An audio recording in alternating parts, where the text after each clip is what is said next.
Okay, let's start. Assalamu alaikum to everybody and good evening who have joined us today. This is a part of our summer outreach program 2020, and we are joined today by Ms. Faiqa Anbreen.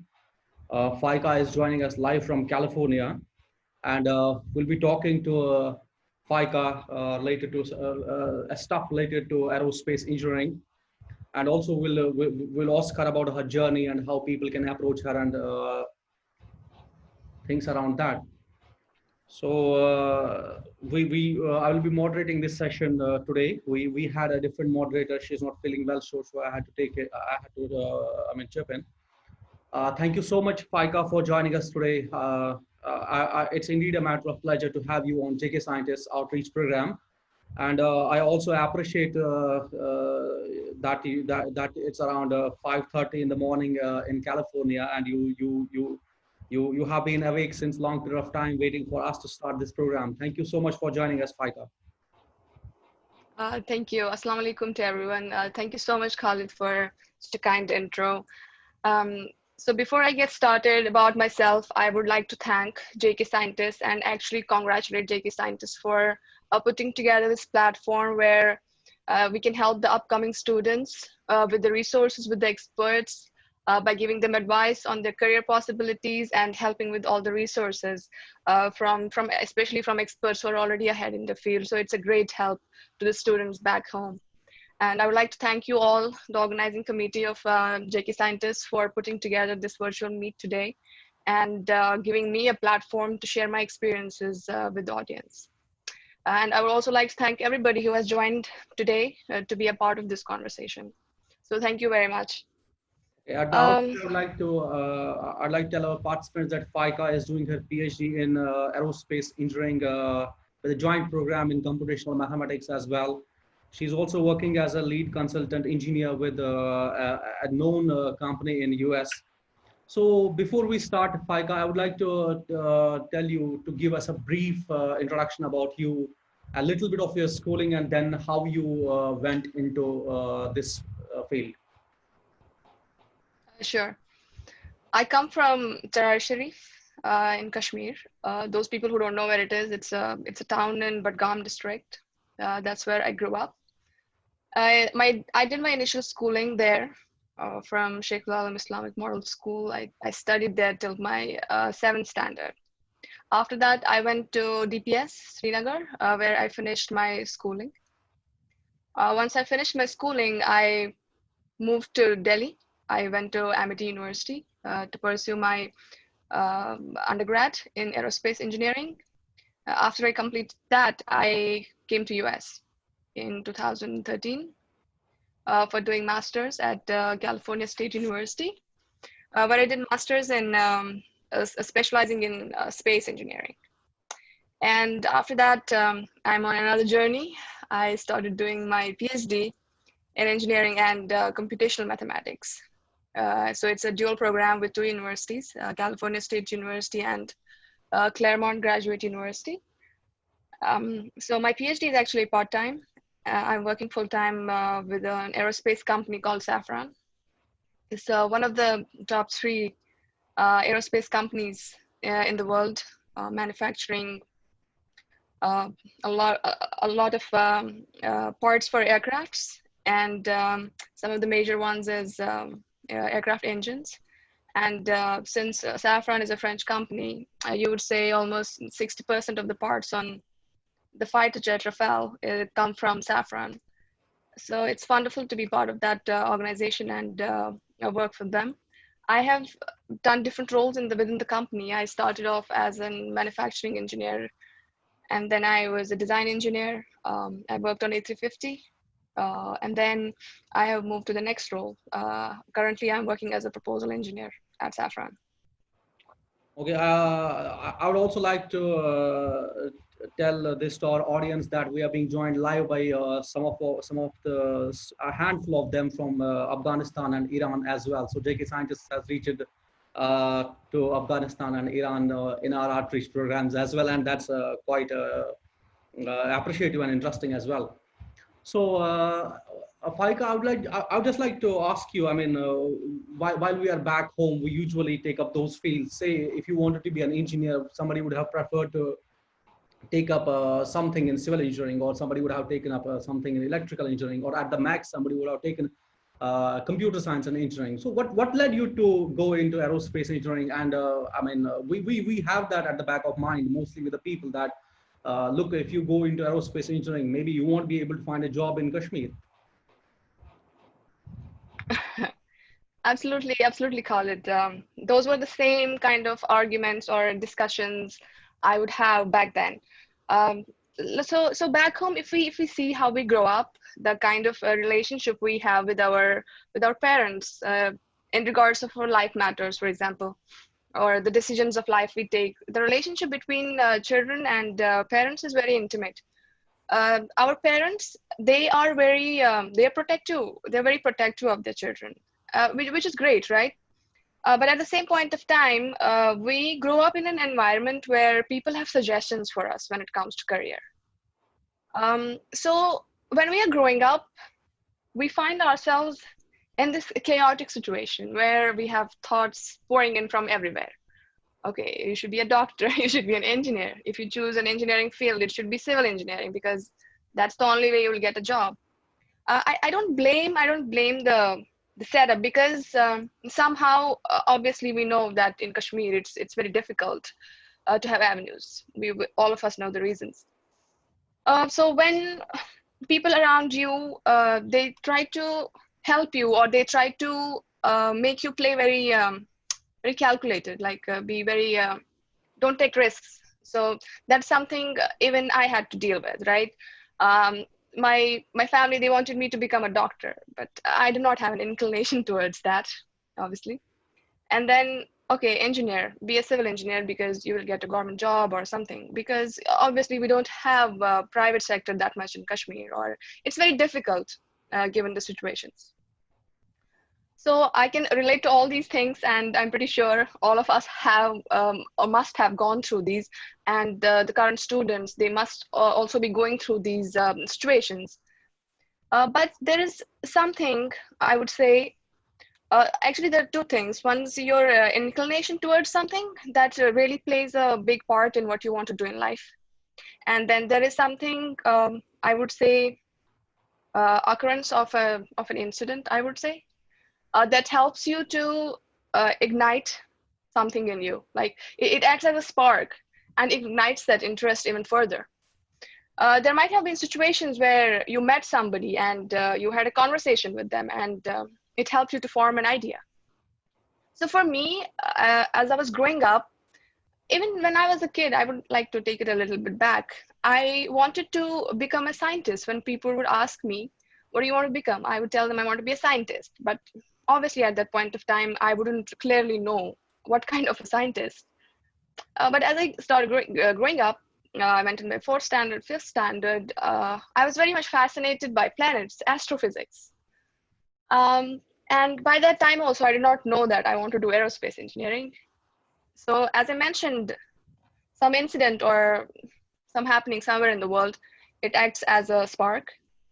I would say it was, for me, it was the moment when I saw Space Shuttle Columbia. It was in 2003 when it disintegrated, when it was re-entering Earth's atmosphere. And it had India's first woman astronaut in it who died unfortunately in that accident. So it was shown all over the TV, right? It was broadcasted, and I got so fascinated by it. It may sound counterintuitive, like how a disastrous event would lead me to, take up something which is so risky. Or so the idea at that point was either I want to know how this spacecraft goes into space, and how they're able to do it. That fascinated me. And another thing that fascinated me was, how would it feel to be in that spacecraft and fly to space and experience, microgravity. So that was an incident which kind of helped me to shape up this idea of taking up aerospace engineering. And back then, when I would tell people I want to be an aerospace engineer, people would laugh at me. Like, even in my family, they would laugh at me. Some people were very supportive, but some would like laugh at me. And Even in school or something, when somebody would ask you, like, what do you want to become? I would say aerospace engineer. So I think one of the most important things is to stay focused. And if you have an inclination towards something, pursue it. So once I got interested into this field, I started reading more about it. Back then, we did not even have internet easily available as we have today. I think the only thing that was available was that broadband, and even that would take like a lot of time to get connected, and then it would stay connected for 2 minutes or something, get disconnected. So internet was also not available during that time. But I think there were resources like newspapers, there were magazines, and some general knowledge books that used to come yearly. So they used to help me to know more about what's going on in this field, and that helped me to, you know, like keep going and choose this field. And it's very interesting that when I went to Amity for my undergrad, and we all shared our experiences here. Why are we doing aerospace engineering? And it was so fascinating that that one particular event of a space shuttle, exploding up in the Earth's by re-entering Earth's atmosphere. It was an inspiration probably for the whole generation. A lot of my classmates were able to relate to that, how it led them to study aerospace engineering. So I think it's very important that you stay persistent on what you really want to achieve, and that way the people around you will also like believe in you, that yeah, this person is actually serious about it, and they will help you. Okay, so, I mean, you have been into this field now since a decade or so. So, may I just ask this? I mean, if you just get an opportunity to do a course correction, what would you do differently? First of all, I think the way we study undergrad in India, I'm not sure about every single university, what is the situation. I would particularly talk about myself. Given a chance, I would like to get involved more in research projects while I was doing my undergrad, because it really, really helps you once you want to apply for a master's, especially abroad. They look at your resume, they look at your SOP, very important things when you're applying abroad. And when you are able to show a skill of that you are capable of doing research, you have those skills, that kind of helps you not only securing an admission outside, but also get scholarships. Because usually when you go for a master's outside, in the first semester or first year, it's very difficult to secure a scholarship, especially when you are in a very competitive field, and when the university does not have enough funds. But if you have done some kind of research in your undergrad, it kind of builds up your resume. I would say I would do that. And second thing, I probably would choose a university in US for my undergrad. Obviously, because there's a huge exposure compared to India, and the way you kind of learn here, it's different. It's more you're given freedom to do whatever you want to do, to study the courses that you want to do. You can go to labs, you can work on research projects very easily, because the kind of setup they have here is, yeah, they allow you have PhD students working, you have master student working, and they even take undergrad students, to work on any particular project. And it really helps you to build that understanding how research is done, rather than when later in masters or PhD we start doing research, we kind of like start from like zero, because we don't know those things which students here already know about research.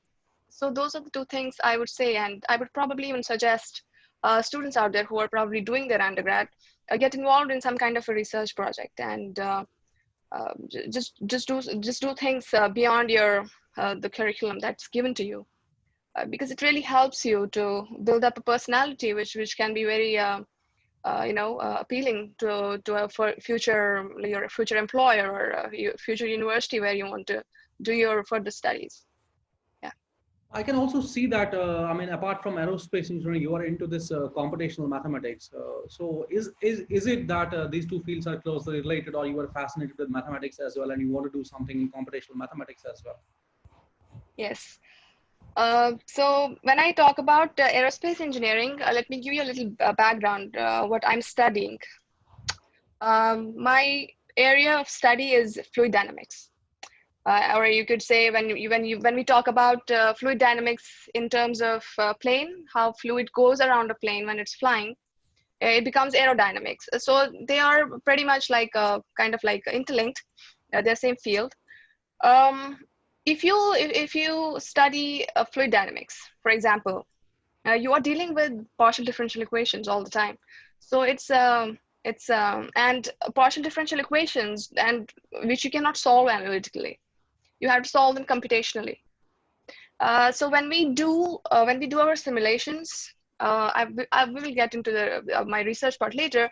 But when we do our study of fluids, because my research area is to study physics of fluids, and when I'm doing that, I am solving these equations, these partial differential equations, and I think it really helps you to understand the mathematics of that entire background, what's happening in the background. So from that perspective, it's very beneficial to actually study mathematics for me.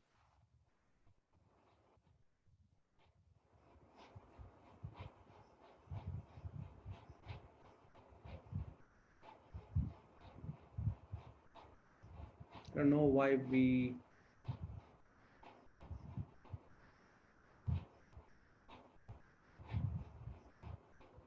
Are you with us, Faiqa? Create solutions for the problems that are around you. You would also understand very basic things that we use on a day-to-day basis. For example, your Google Maps, how does that work? What mathematical model do you use for that? The mathematical model used for predicting this pandemic, how is it spreading, how much more it will spread. So I think after taking that first course in mathematics, actually, I got more and more fascinated by it. I am more and more interested in it. And I feel sometimes maths is like, it's a backbone of everything, be it engineering or be it any other field. So if you wouldn't have been into aerospace, did you have anything in mind that you would be doing this kind of stuff? If it was not aerospace, as I mentioned to you, the interest in aerospace, it developed at a very young age. And at that point of time, when I see other children or other friends who also developed an idea, they want to be in a certain field. Some of them, for them, it changed with time. But for me, it never changed. So I do not even think that I can have an option B. I honestly, like, I'll be honest, I do not have a plan B. If I am not in aerospace, then what I would be doing?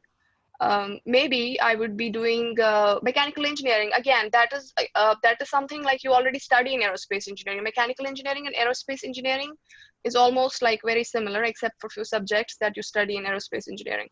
So if I wouldn't have been able to go for aerospace engineering in my undergrad, maybe I would have taken mechanical engineering in my undergrad and then later gone into aerospace field. So again, it was kind of like a plan B, but again, it was for the same field. So for someone in Kashmir who wants to pursue a career in aerospace, so what paths or he or she can choose, and how? I mean, how can you guide him or her and just give her some motivation, or say something about universities where he or she can pursue his career? So when it comes to working in an aerospace field altogether, if I take an example of an organization like NASA, they have people from diverse backgrounds. They have people from biology, they have people from chemistry, mathematics, computer science, aerospace engineering, all different types of engineering that you can think of. Those people are working for NASA. So here, what I want to say is, if you want to go in aerospace field, you can choose any science field. You can just do your undergrad in maths. You can do your undergrad in physics. You can study chemistry. But what I would emphasize on is be good at what you're studying.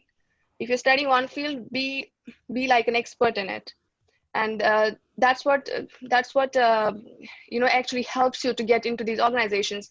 I don't know about how the aerospace industry in India works. What kind of people do they take into their fields? Because the research here is like altogether a different game than in India. But yeah, definitely, if you want to get into aerospace field, I would say the universities in Kashmir. You have Kashmir University, you have NIT, you have Islamic University, many other universities coming up. Like you have SSM. You can go and do your undergrad in any kind of engineering, I would say. And because I'm saying this from experience, when I see aerospace industry, there are more mechanical engineers, computer engineers, probably more than even aerospace engineers. So this field is so diverse, and it has so many disciplines that if you come from any scientific background, you can definitely pursue a career in it. For the students who can go outside, there are many universities in India, in Delhi, especially MIT University. Like it has done a lot of progress in this field from last 1 decade, I would say. So you guys, I mean, students can go to any of these universities and you can just study your any science field.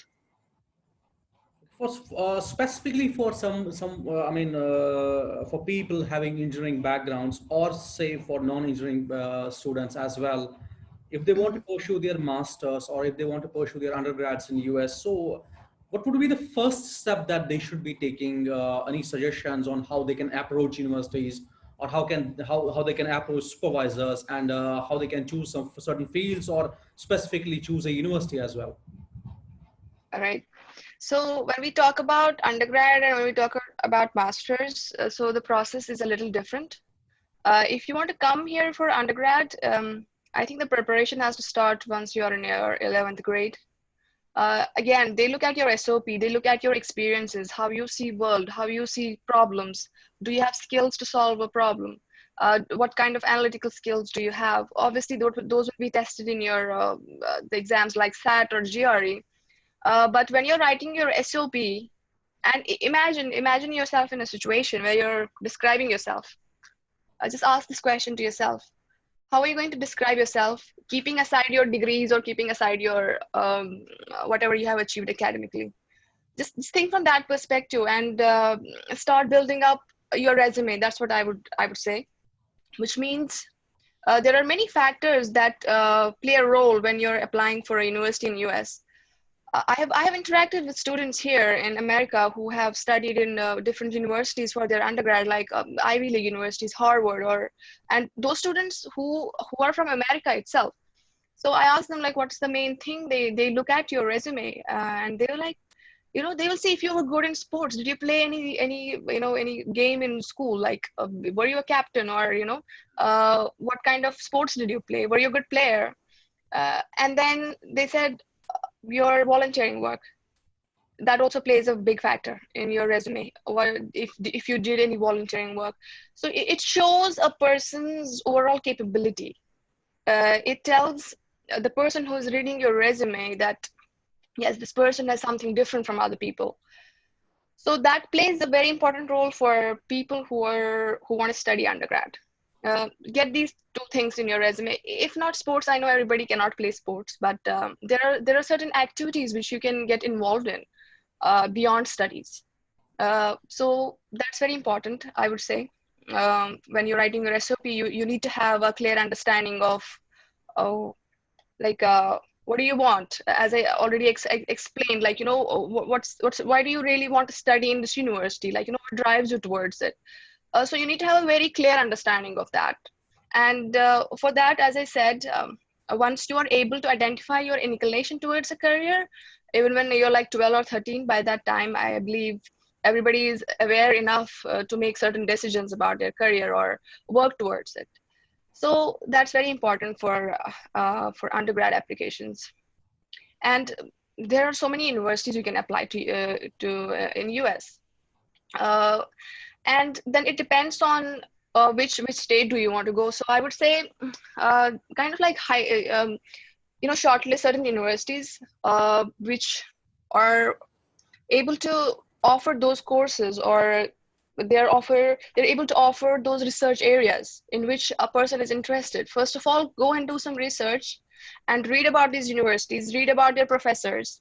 That's how I did it when I was doing my master's. I went to the each university website I looked up their professors, what kind of research are they doing, what kind of papers they have published. So that gives you an idea what kind of things are happening in this university. Is there something that really interests you? You may find something new as well, which you may want to explore. So I would say do your research when you want to apply for a university. There are so many universities.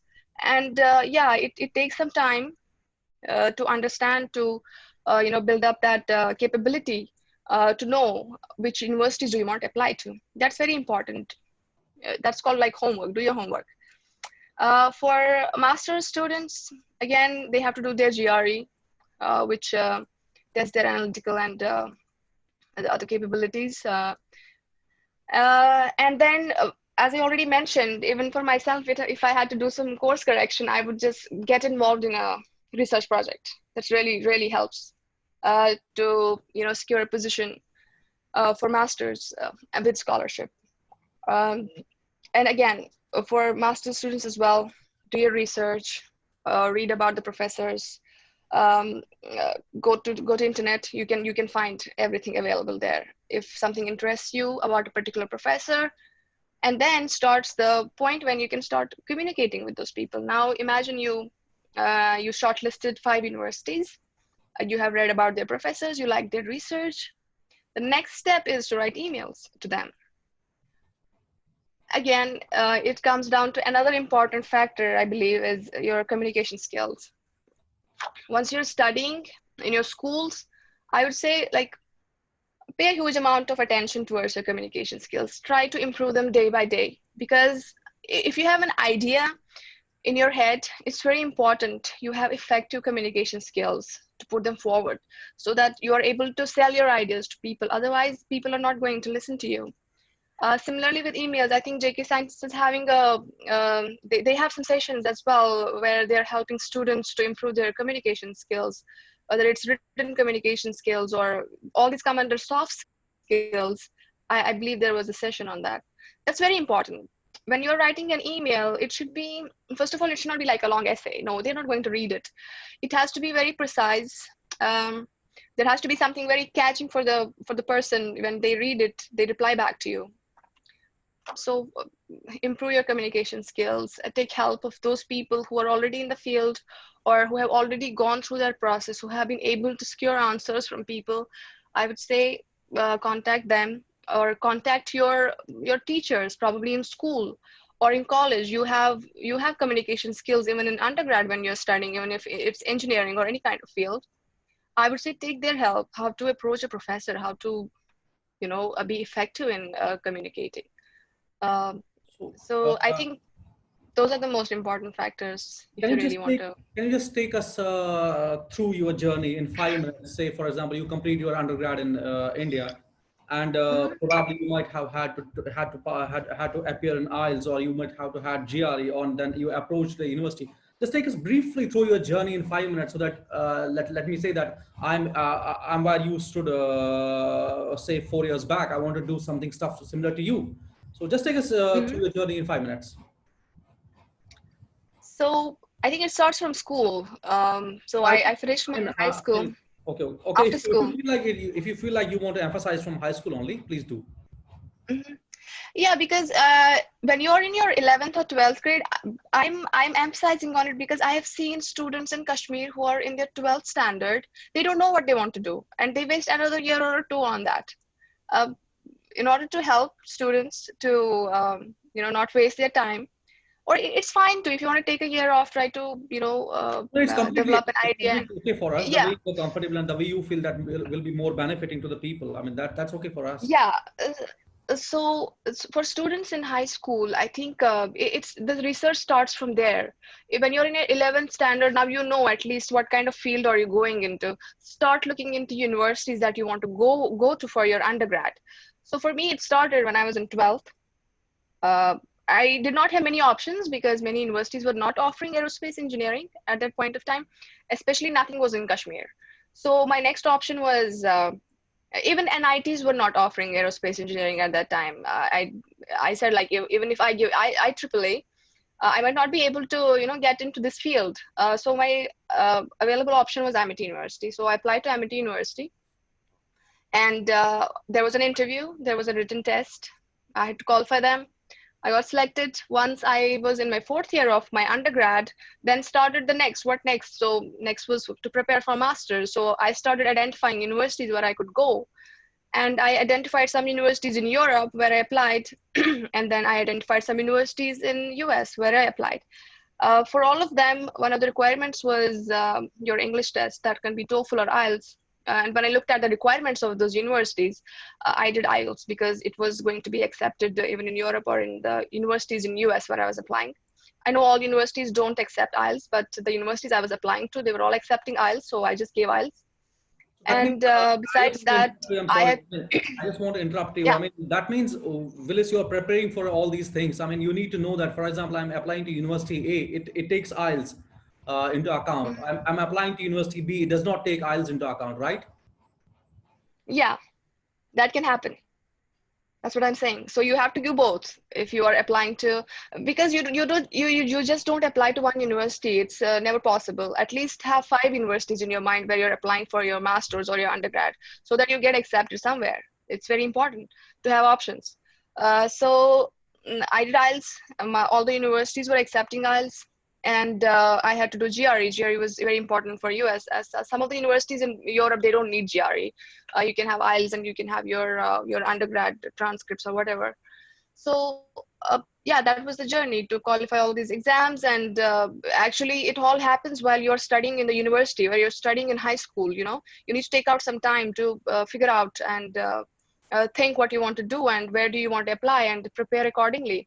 And if you don't have precedents around you, try to do your own research. Everything is available on internet these days.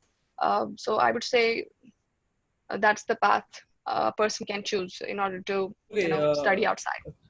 2 more minutes into how should a candidate approach a prospective supervisor or a professor? Hmm.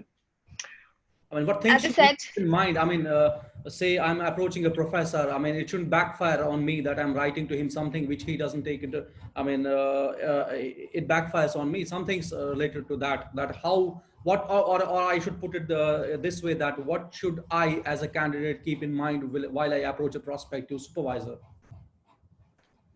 so when you're approaching a supervisor, as I mentioned earlier too, you do some research first. Read about their research. Read about the papers that they have published, because it's available on internet, or it might be even available on their web pages, the university web pages. So read about their research and mention something about that research, what you found most fascinating about that research, or why would you want to be a part of that research in future? What fascinates you the most? What you like the most? What you inferred from that research paper? So that can really have an impact on the advisor or the professor you're contacting, because you read their research and now you're inferring things you know so that can really help you to get a response back. Read the research, uh, you know tell them what you really liked about it, and how you want to be a part of that research. Or maybe you have a novel idea, share it with them, because they really appreciate novel ideas, and they really appreciate people who can be very innovative and who have great ideas. It's very respected out here. So, as we already started on a note that it's very difficult for us when we are in our undergrads or when we want to pursue an undergrad to actually make people start believing in you or your goals. I mean, it's kind of difficult to actually, persuade your parents also that they give you a green signal to pursue this kind of career. So, what would you advise the parents of our youngsters? What would you like them to know about their children, and how do you think that their treatment will be more proactive? Yeah, I think it's a very important question. So as I mentioned, back home, the kind of relationship children and parents have, it's very intimate. It's very intimate in terms of the decisions of life you take. I mean, especially it comes to career, it's a very huge decision of your life. uh, I said it earlier too, parents are very protective, but that should not mean you are killing the curiosity of your child. By the age of maybe 12, 13, or 14, a child is already aware of at least what they are inclined to, what they find fascinating, what their interests are. I think for parents, uh, let me give an example of a child. When a child starts walking, every time the child falls, and if you don't let them fall, they probably are not going to make an effort to get up on their own. They are that's I'm giving this example because if you don't let that child fall, that child is not going to learn. We learn from our failures, we learn from our mistakes. Yes, but the parents' role comes into mentoring their kids because they are experienced. They can mentor them, but they cannot, you know, mm, trust their opinions on them or options for careers for them, because the current generation, we belong to a different era, even of technology. For example, how the current generation is seeing the world, or how they are seeing the careers that are shaping up, it's different from their parents. So I think parents can be really, they can be really helpful in understanding what their child's curiosity is. Try to help them to find answers to their curiosity. If they have questions, if you as a parent don't have answers, but at least help them to find those answers. Because it's very important that a growing up child, they get their answers. Otherwise it can make them very, they can get very irritated if they're not able to understand what they are thinking, and they don't find answers to it. So be helpful, be more understanding of their interests. Believe in them, because they're human beings, of course, and they have a brain too. They can think of their own, especially when it comes to like career choices. Because sometimes if you don't let a child pursue their interest, later it can become a problem. They just lack interest later in their life about the career that they have chosen, and then they are always in like that state of melancholy where they are regretting what if they had been able to choose the area of their interest. So I think it's very important, give your child a chance at least to pursue whatever they want to. Because even if a child is into the career for maybe 1 or 2 years, they still have options to change it if they don't find it interesting. But at least give them that option to pursue it. There is nothing wrong in taking risks. But yeah, parents' role is very important because their support is very important. You won't be able to, at least for undergrad students, they won't be able to pursue something if you have zero family support. It's not possible. At least somebody from your family has to be supportive. And especially when we currently see how careers are evolving, the careers are evolving.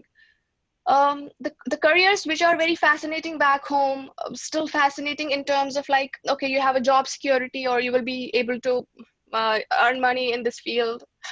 Those jobs probably are going to be obsolete very soon. So the younger generation, they are looking into the fields which are probably not currently even in India. So they want to pursue those careers because that is the future. So I would say, like, yeah, for parents, a little support from them can really help their children. So I just want to, since you are with us today, I just want to take this opportunity. I mean, keeping everything in mind, the situation back home. I mean, we are into a volatile atmosphere, and I mean, added to that, we are into a pandemic since last 4, 5, 6 months, and our kids and our undergrads or our master students are kind of caged in their homes. So, can we use this time in a manner that are there any blogs, books, or resources that you would like to suggest to our upcoming students or even to those who are not related to your field? Yeah, so I know at least Toji is working back home. I hope they're able to at least download some research article, or at least open a PDF from internet. I hope that happens, because I haven't been back to Kashmir ever since this 2G thing started. So as far as more technical, if people want to read more technical stuff, especially about aerospace, I don't know about the rest of the fields. There is a NASA webpage. It's called NTRS. I think it's NASA Technical Reports server. They have all their research papers and all their studies stored in that web page, and you literally just have to put a keyword. If you want to put fluid dynamics, it will show up all your research articles that NASA has published. So there are resources like this which you can study, especially for maybe students in undergrad who want to get into some kind of research. They want to understand, what's happening in the world, what kind of research is being performed in this field. Web pages like that, I really like NASA and TRS. Besides that, I would say when you want to just study about space in a very general, in a very general manner, you have there are many blogs. Some of the bloggers, there's one called Everyday Astronaut. He has a YouTube channel and it's very interesting. He broadcasts live space launches. He gets very deep into all the information about rockets. So it's very easily understood by everyone whosoever is watching it. So I would say that. Then there is one more blogger. Her name is, I think, Mary. She does this Boca Chica Girl. She's in Texas, where currently SpaceX is working on their next generation rockets called Starships, which they think that it will take humans interplanetary. So they're working on that there, and you can follow her blog even on YouTube. And of course, you have Twitter. Use Twitter. Twitter has people from all the professions. They're active there. They're sharing information. For example, if you're enthusiastic about space, I think SpaceX is one of the most, they're the leaders into all this new technology into space. You can follow them. You can follow Elon Musk. He shares a lot of stuff about space, be it any of the companies he's running right now. So you can go and actually use social media to get all the information too. So you have Elon Musk, follow him. I try to retweet him all the time whenever he tweets about something. And then there is a ULA CEO. His name is Tori Bruno. He's CEO of ULA. ULA is another rocket company here in US, much before than SpaceX. So these people, they actually interact with audience. If you have a question for them, they can even reply back if they find it very fascinating. And get involved with those kind of platforms. It can really help you to get information, whether it's even if you're not from aerospace field, you can easily understand these people, what they're writing. You don't literally have to get into technicalities. And then I think I am guessing that some of the magazines back in time, I think it was called Science Reporter or something, that used to come, and newspapers like Times of India, they carry a lot of stuff about science, about space. I still remember I have a scrapbook from school days. I used to cut the articles from Times of India, especially about space, and I used to paste them in my scrapbook. So you can do things like that. Read newspapers for the information. I don't know how much is the culture of reading newspapers right now, but those were kind of resources I would go to for getting more information about things. And then books, I would suggest a book which I recently read. It was Where Science is Going. It's by Max Planck, and it's actually available online for free. It's an amazing book about how Max Planck explains the kind of research in physics that was happening during that time. What are the ethics? And it can teach you a lot of things. It's really I could not understand it very well in the first time, honestly. I had to read it the second time to understand it fully, what he was trying to say. But I think it's a really beautiful book. I can suggest that to people while we are waiting for schools to open or colleges to open. You can definitely take advantage of all these resources which are actually available free online. Okay, let's make it a bit interesting before we come back to this kind of stuff. I mean, so as an engineer by profession, you're working for an aerospace company, Safran. So just tell us briefly something. What do you do there, and what have been your experiences with Safran? Okay, so Safran, I joined in 2015. I joined as a manufacturing engineer. So when I joined as a manufacturing engineer, it was quite fascinating for me to work in an aerospace industry. A lifelong dream that I had about planes or something. Now I work for a company, who are building parts for aircrafts. So when you start learning something from very basics of how a part is designed, how a part is manufactured, It's very interesting to learn that, to go through that process of learning from the experts in the industry. uh, I have made friends with so many people in the company who are from different fields, who have come from different companies. Maybe some of them have worked in SpaceX or NASA or something, or Boeing, for example. Or for that matter, Raytheon. I have been able to interact with all of them, and learning from them is what I cherish the most. Their experiences, the way I have been able to understand many things about when I talk about when I mentioned about the communication skills. That's where I'm getting a clarity in this field, how communication skills can be improved, or how they are important. So it has not just been a learning experience in terms of understanding the engineering aspect of aircrafts, but it has also been a learning experience on a personal front, how to be a better human, how to be a better team player, how to how to say a no without getting into conflict, how to be friends with people even if you don't agree with them, on their point of view. So it has been a great learning experience. So when it comes to what I did as a manufacturing engineer, of course, you are responsible for you're responsible for kind of playing as a liaison between your design engineers and the production personnel who are actually building the parts.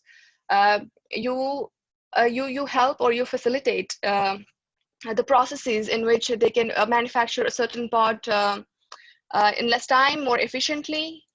So you're kind of like solving problems throughout the day when you are a manufacturing engineer. Then I moved to, and by being a manufacturing engineer, I understood like the basics of I mean, even the smallest part on aircraft, how it's built. You kind of understand the process. What kind of a process does it go through? How much controlled it is? How how, I won't say difficult, but I would say like it's not easy to put a part on aircraft. It takes a lot of quality approvals, and it's very fascinating to actually to know all that, how parts for an aircraft are manufactured through that entire process. Then as a design engineer, now coming from a manufacturing background, now I knew when a person is putting this part together out there on the production floor, how can I make it better or easier for that person to put it together? So more simpler the design you make, more efficient you're making it. So that's the whole philosophy of actually design engineering, uh, to make it as much simpler as possible and keeping into consideration that somebody else is building it. When I was working as a design engineer, I worked on some parts which are flying on A350. A350 is a recent Airbus aircraft. So I worked on some of those parts, and that's also a different kind of an experience, how a part in an aircraft is evolved. It takes like several stages. As I would say, like for example, if a customer comes to us, they want a certain product, the usual timeline can be from 6 months to 9 months, till it takes time to develop, create the concept, then the analysis, then if it's airworthy. So uh, for everything that flies on a plane, it has to be airworthy. So what it means is it goes through certain tests, or how should I explain it more easy terms? For example, if you have a phone in your if you have a phone in your hand, and it has to pass a test where you just throw it on the floor and it should not break, something like that. So all these parts in an aircraft, they go through different tests.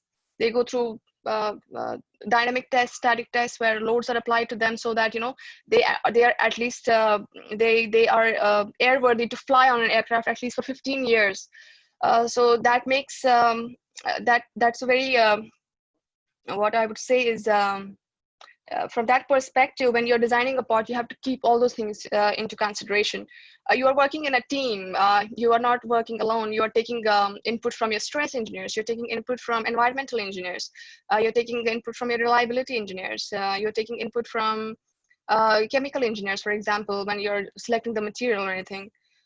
So it's a very fascinating thing, actually, the kind of cycles a design of a part goes through. and then the certification part of it, which makes it airworthy. So yeah, it's quite exciting. I just want to ask you one more thing specifically. I mean, not just limited to aerospace engineering. How I mean, Mhm. as how do you see the role of internships and industrial exposure for getting admissions in foreign countries, and also making an impact when it comes to getting a job?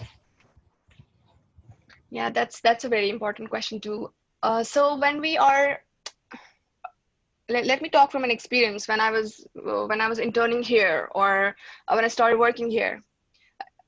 Especially for the companies in US, internship plays a very important part in your career, because based on your internship you might get a full-time job somewhere.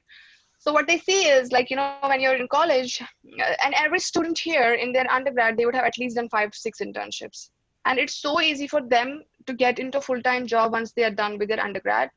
So I think it's very important, and especially probably, I don't know how it works in India, because I have not worked there, obviously. But I think they're also, they are taking those people who have done internships, because you already have an exposure, right, of how a company works, for example, or how products are built. So I think it's very important to have internships, and it's really helpful to get into a full-time job later, or even if you're applying for a master's or something. Internships are very important. I think I did internships when I was in my undergrad, all 3 years. Yeah. So they're very essential, especially if you're in engineering field. I would say, just don't waste your time. If you have the summer breaks off, do an internship. It really plays a role. So I would also like to take this opportunity to tell our audience who are joining us live today, and who will be watching our videos, that JK Scientists has been into this internships also. Our mentorship wing has been catering to the needs of our master students as well, and PhD students as well, who want to do some internships in different labs across India. So we are reviving that program, FICA, and we'll be coming up with a new mentorship program soon. So as I also see that, I mean, we are proud to have you on JK Scientists as a member since long period of time, and I can also see that you're going to launch a tech club with JK Scientists mentorship wing. So what is this actually tech club all about? Just giving a brief before we actually launch that program. I just want to take that opportunity to tell our audience what this tech club is all about, and what would you be doing with that tech club? So it's still in the process of, like, to be launched. So far, certain areas that we have identified that could help the students, whether they are in undergrad or they are still in high school, like making resources available to the students, so that they can be, if they're not, I know it's very difficult sometimes to go on internet and find the right resources.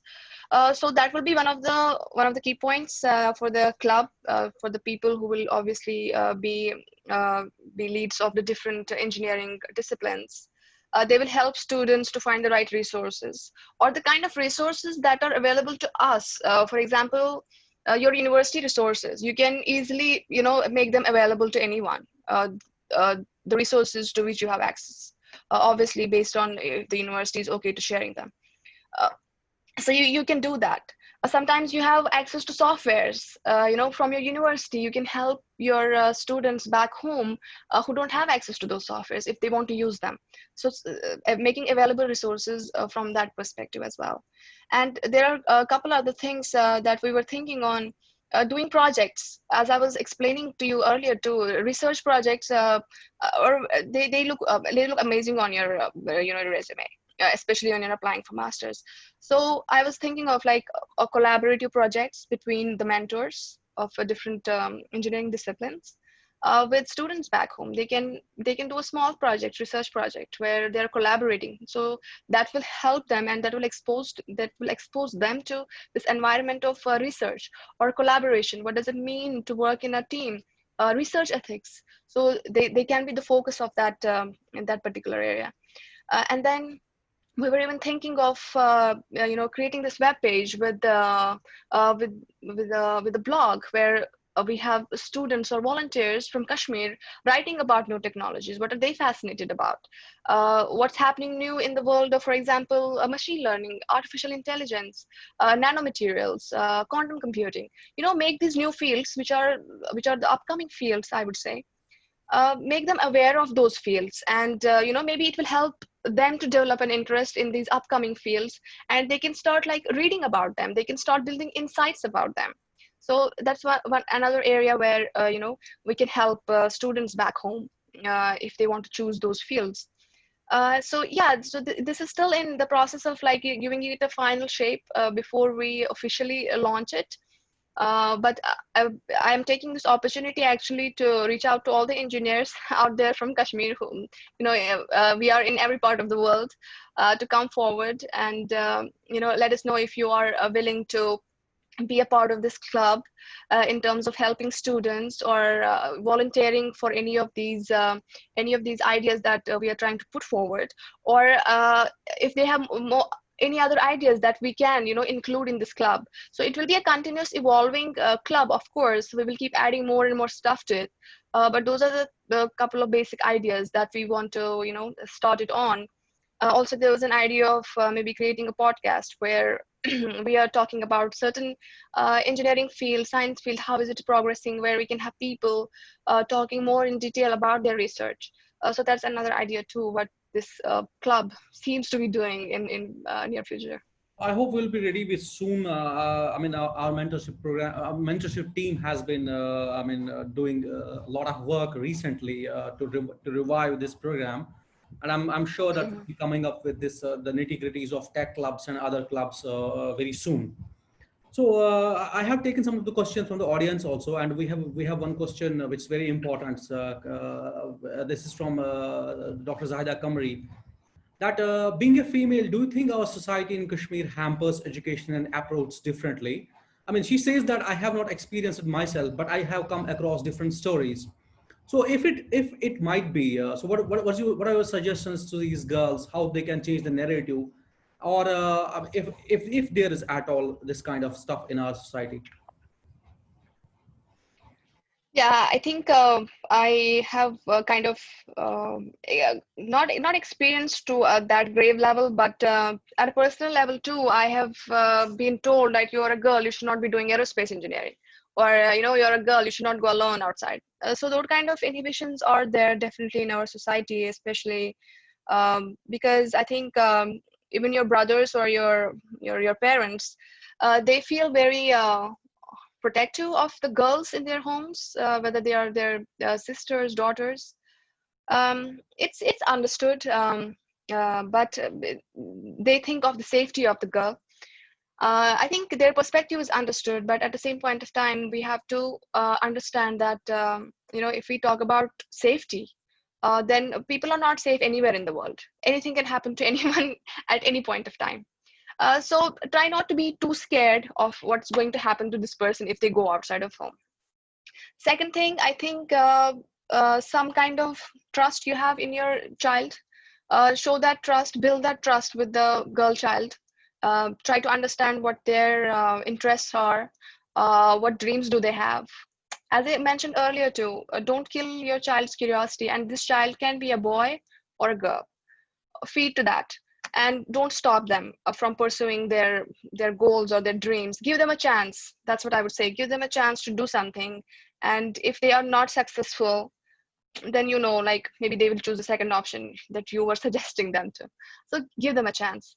I think what these girls or what these parents can look up to is the Kashmiri girls who are outside right now.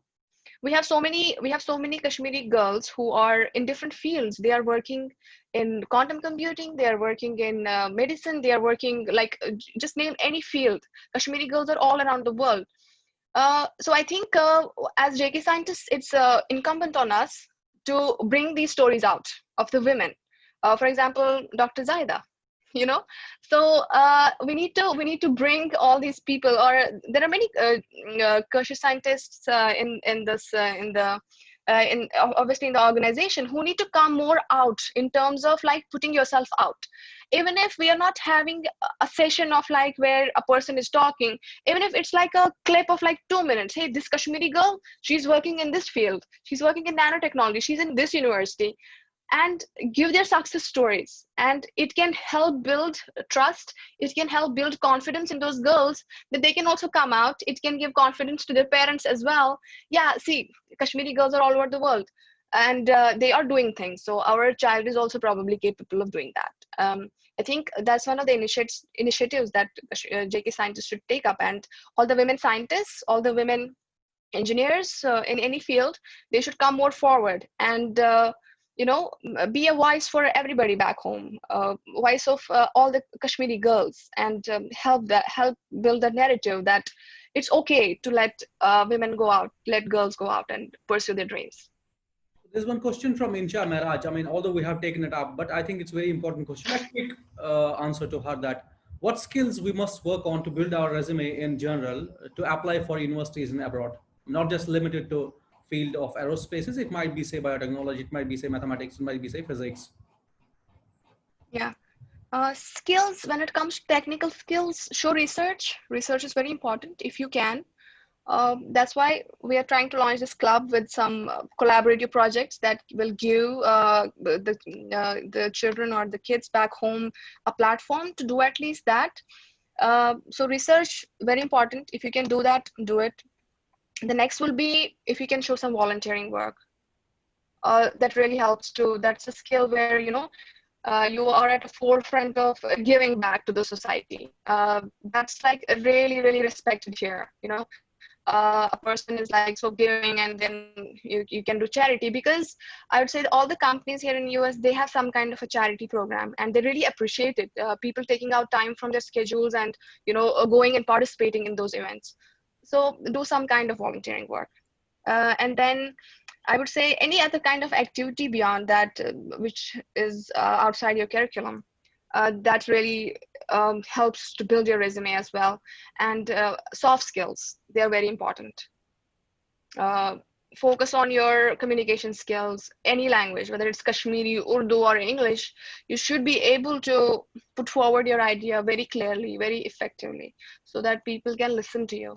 And for that, I think it's one of the things that people can do to improve their communication skills is practice it with their friends. When they are speaking, or their friends able to understand it, what they convinced, take a feedback from them. Don't get offended. We usually get offended when somebody tells us, hey, you do not speak very well, you're not clear. Don't get offended. Take that as an opportunity to learn and to improve yourself. I think those are the skills I would say are very important. I just want to also take this opportunity. I mean, I have seen kids in Japan, Korea, and China. I mean, in one of my lab mates also, who was doing a master's, while I was doing my postdoctorate. She used to donate around, say, roughly around $5, $10 every month to UNICEF. I just was curious about why you're doing this. She told me that one, this adds to my happiness. Two, it will add to my resume that I have been doing this stuff.